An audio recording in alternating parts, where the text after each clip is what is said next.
Kalau ibu tanya, apa kabar hari ini? Kita sama-sama kita jawab, luar biasa. Yes, yes, yes. Baik anak-anak? Baik, Bu. Oke. Apa kabar anak-anak? Luar biasa. Yes, yes, yes. Oke. Sebelum pembelajaran ibu mulai, ada baiknya kita ibadah sebentar dulu yang dibawa oleh Rachel dan Jelita.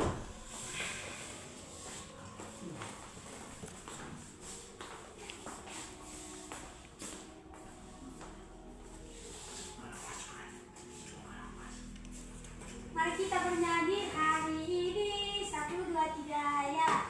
Hari ini harinya Tuhan, harinya Tuhan. Mari kita bersukaria, bersukaria. Hari ini harinya Tuhan, mari kita bersukaria. Hari ini harinya Tuhan. Kita bersatu di dalam doa. Oke. Sebelum kita mulai belajar, kita coba tepuk dulu pundak samping kanan kawannya, bilang tetap semangat. Satu dan tiga, semangat. Oke. Baik. Bu, permisi kita lihat dulu. Baik, silakan Jelita.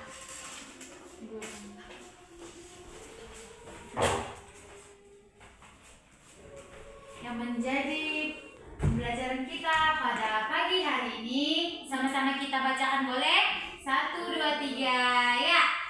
Hedonisme vs keugahan, model pembelajaran deep learning.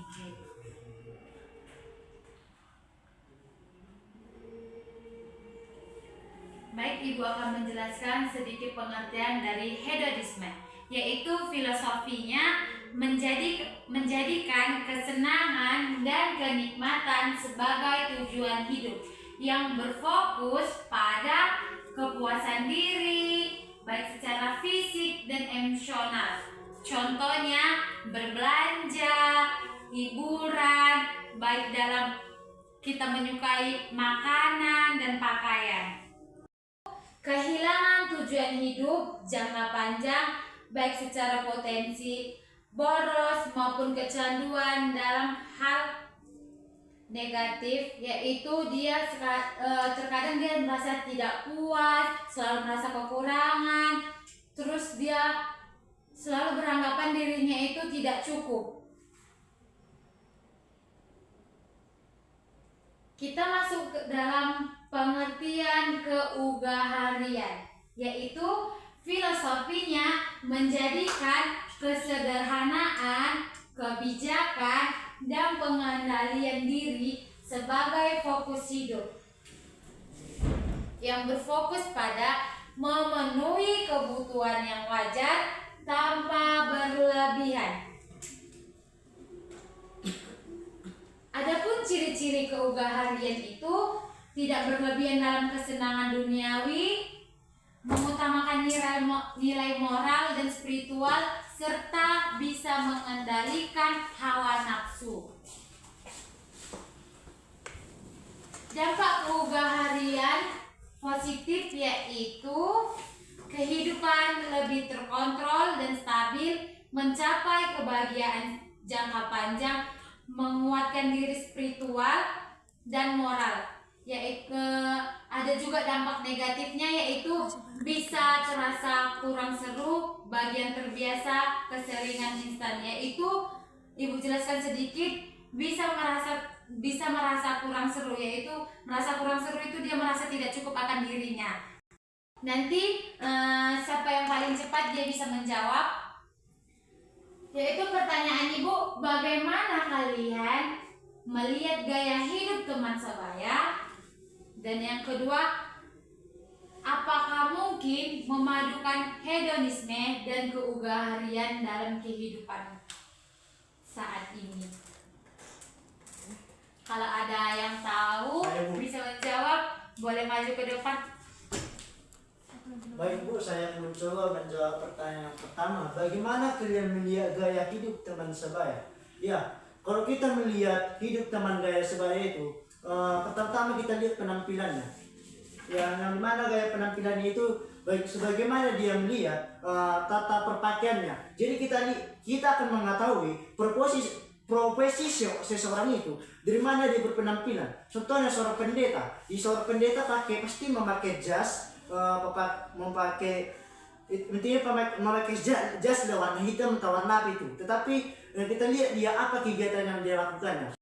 Ibu ambil dari bagaimana kalian bisa melihat gaya hidup teman dengan sebaya dalam hedonisme dan keugalian pada saat ini, yaitu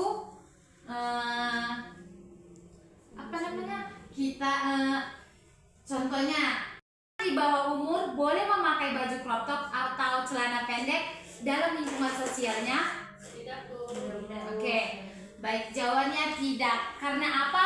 Karena bisa menimbulkan sesuatu pikiran manusia yang mengeluarkan pikiran negatif, bisa menimbulkan pikiran yang aneh-aneh. Apakah mungkin memadukan hedonisme dan keugalian? Siapa yang bisa dapat menjawab? Bu, saya Silakan ingin maju. bertanya, Bu. Ya. Pakaian crop top itu gimana Bu? Bisa Ibu jelaskan? Saya kurang paham gimana. Baik, tadi kan Ibu sudah mengatakan bahwa di zaman sekarang ini kan banyak anak-anak atau seusia remaja kalian perempuan memakai baju mungkin terlalu ketat gitu atau gengsi gitu keluar. Itu tidak boleh. Itu sebenarnya apa ya? Silakan maju ke depan, Ruth. Bisa di sini aja nggak, Bu? Berdiri saja karena agar bisa dilihat teman kita. Apakah mungkin memadukan hedonisme dan keuangan zaman kita juga bakal semakin mengikuti, cuman kita harus menyaring dampak positif dan negatifnya, dan misalnya kita buat kehugarian, karena kehugarian itu kan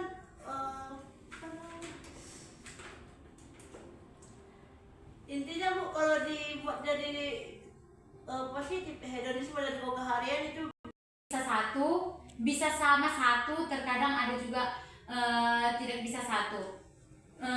Kita mengambil dari dampak positifnya, yaitu dari hedonisme dan keugaliannya. Dampak positifnya bisa saling menguntungkannya, itu satu, cara berpikir kita harus realistis, dan apa namanya, kita harus mengandalkan pemikiran kita pada saat zaman sekarang.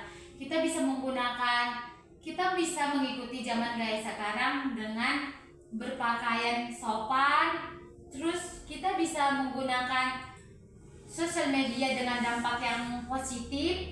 Dan yang ketiga itu kita bisa mengambil nilai positifnya itu dari keugalian dan hedonisme itu,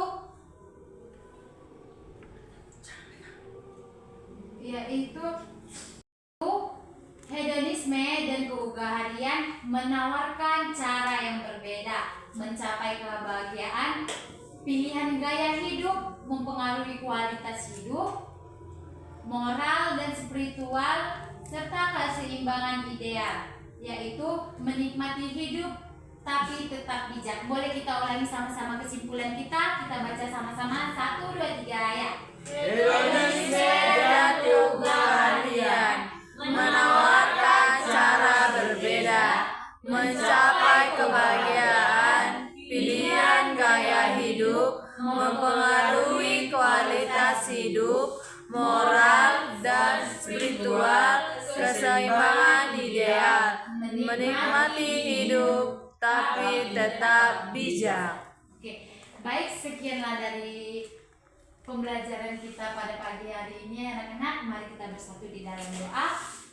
Terima kasih Bapak, terima kasih Yesus atas berkat cinta kasih-Mu sehingga kami boleh belajar, kiranya Tuhan apa yang saya sampaikan kepada anak murid saya bisa berguna, bermanfaat, serta mereka bisa mengetahui dampak positif dan negatif pada zaman sekarang ini. Mereka boleh mengikuti gaya zaman sekarang ini, tetapi mereka juga harus bisa menyesuaikannya di dalam zaman ini. Tuhan, kiranya Tuhan urapan-Mu tercurah buat anak-anak kami serta buat saya terlebih utama. Terima kasih Tuhan Yesus, haleluya, amin.